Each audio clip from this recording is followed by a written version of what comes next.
Corporal Randall here. Hopefully you're having a great day. I decided that today we're going to take a lighter subject and talk about something that shouldn't be very controversial. American greatness. I've been asked in the past, why do you think America is the best country in the world, or historically, and things like that? I believe the reason America is great is because of our differences. Just imagine if we all had the same opinion, or we all just conformed to the same belief system. We have all the luxuries that are presented to us right now.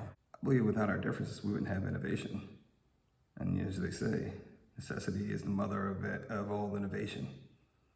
So when things get to a point where we need to innovate, we tend to innovate our way out of things.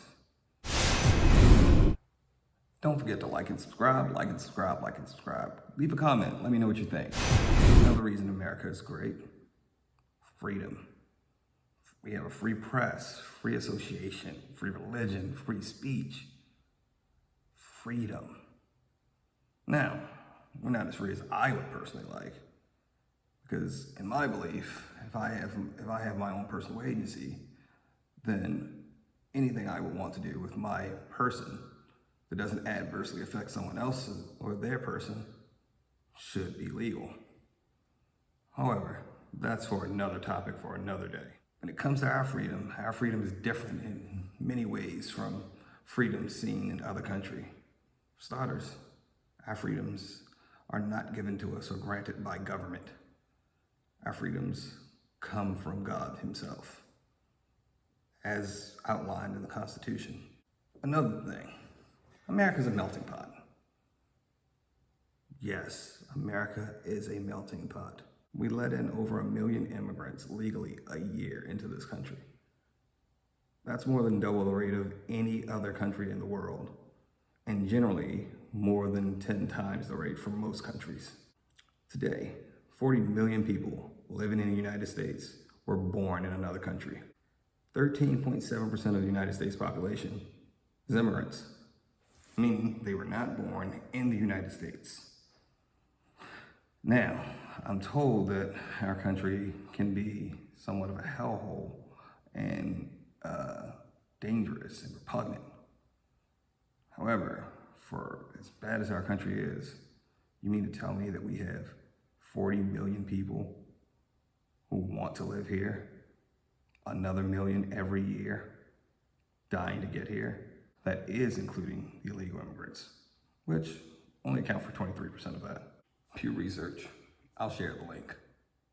Another reason it makes us so great, our standard of living.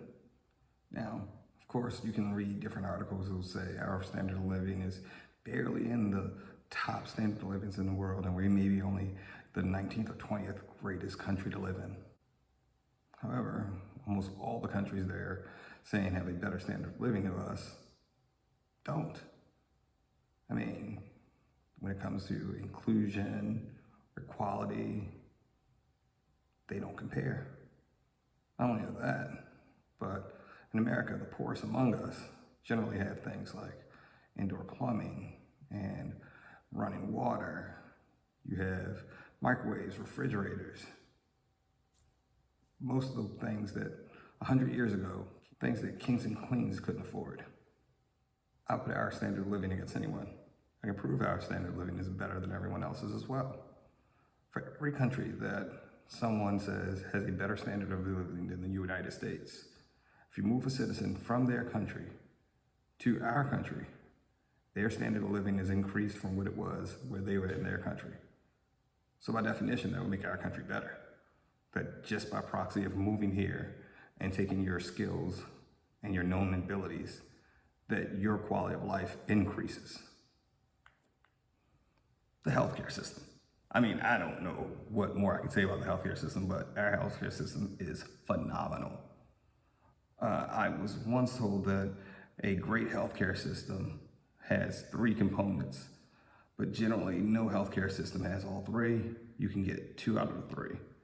You can get affordability, universality, or quality.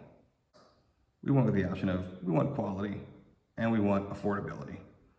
Now, affordability doesn't mean that every surgery or every healthcare procedure is going to be easy for anyone to pay. But it generally means that most people can afford most healthcare. I mean, if you go with universality and quality, then it becomes expensive. If you go with universality and affordability, then you lose quality. So I would make the argument that our healthcare system is the best in the world. Additionally, we have a Bill of Rights. Yes, we have rights enumerated in the Constitution that says that things like our property can't be unduly searched or seized, that we have the right to, the government can't come and impinge on our right to free speech. We have the right to keep and bear arms. Also, we do have the mightiest military in the world, protecting us from sea to sea, coast to coast, making sure that the American ideals that we hold true are able to be pushed out throughout the world and defended, mostly defended. America is not known for going into offensive wars. We don't generally start a war. We have been known to finish a couple. See World War I and II. Now, when I speak of American greatness, let me be very clear. I'm not comparing America to some utopia or some fantasy country that has never existed. I compare America to the countries that were around at its founding and through now. So if there's some great country that I have not discovered or don't know of that is either here or no longer here, feel free to inform me. I'm always willing to learn something new. But again, my comparison for why America is great is against all other actual countries in existence from its inception through now. Don't forget to like and subscribe. Hit the notification button. That way you can know whenever I post a new video. Corporal Randall, out.